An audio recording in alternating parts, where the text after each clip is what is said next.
Hey guys, thanks for tuning in. If this is your first time tuning in, please click that subscribe button down below. And remember, likes go a long way to help support the channel. So I've been living with these Nest temperature sensors now for 4 months. And I wanted to give an update to my review on these sensors, and mainly because my original Nest temperature sensor review video did actually really well. In the last 4 months, it has pushing 44,000 views. So on something that's performing that well on my channel, I think it's important to update my viewers on kind of my current views on the product. Anytime you review something initially out of the box, it's easy to kind of look at something and say like, wow, this is really great. But after you use something for a few months, you know, your opinions can change. So how do I feel about these Nest temperature sensors after 4 months of using them? And I'll say I still recommend them. I think they're a great addition to the Nest thermostat.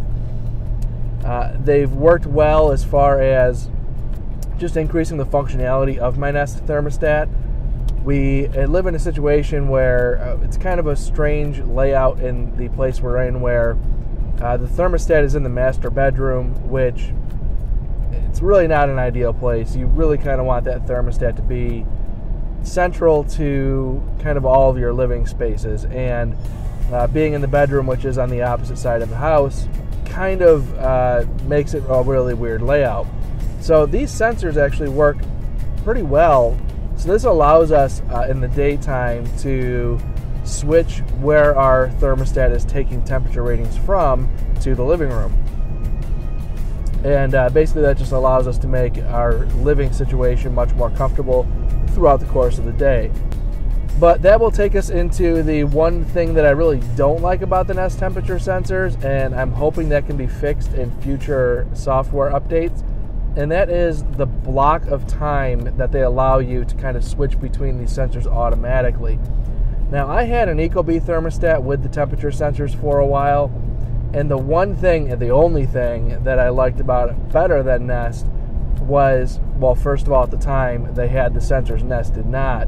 But now if I had to compare, you know, apples to apples and say what I liked about Ecobee more than Nest, both systems utilizing their now sensors, is that Ecobee allowed you to really kind of be extremely flexible with your sensors. So you could say, at this specific time during the day, I want to use this sensor, and at this specific time, switch to that sensor.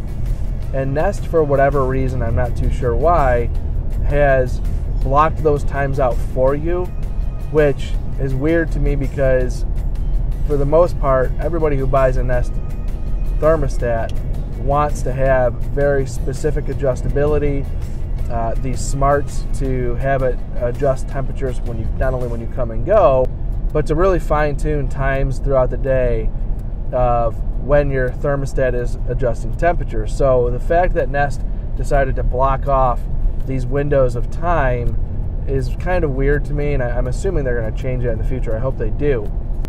And the way that they currently have these times blocked out, you have a morning time from 7 a.m. to 11 a.m., and then you have a midday time, which is 11 a.m. to 4 p.m., They give you an evening time from 4 p.m. to 9 p.m. and the night time from 9 p.m. to 7 a.m.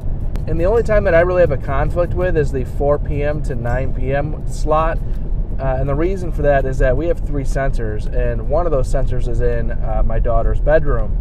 So what we want to do, in theory, is around 7 o'clock at night, have our thermostat switch from reading the temperature in the living room to reading the temperature in the baby's bedroom, and again around 7 p.m. So what happens is my wife knows that this doesn't work the way that we want it, and she'll switch it around, say 6 o'clock in the afternoon to the baby's room, just kind of prepping for bedtime. And the problem with that is that our living room actually gets pretty hot at, you know, the heat of the day, because the sun kind of hits one of those walls.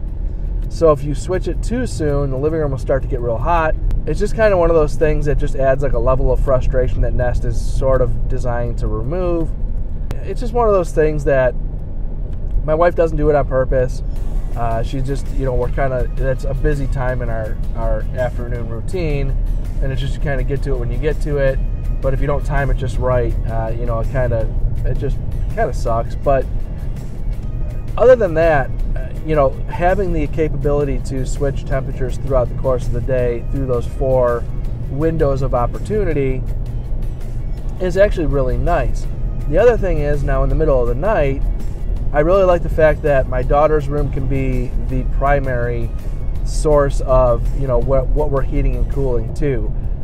I'd much rather get hotter or colder in my room than to find out that my daughter's room has become like a sweat lodge overnight. So that's a really nice capability to be able to do those things. And where I could see this being a really, really big selling point is for somebody who has the thermostat downstairs and they're sleeping upstairs. That's a very, very common type of layout, especially where I come from up in the Northeast.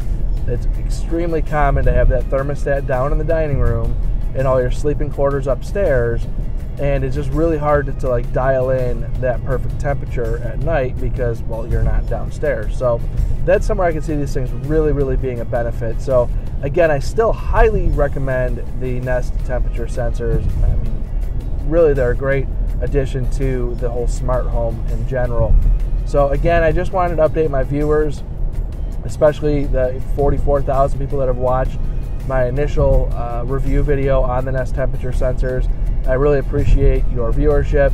And remember, please, if this is your first time tuning in, click that subscribe button down below. And remember, likes go a long way to help support the channel. And we will see you next time.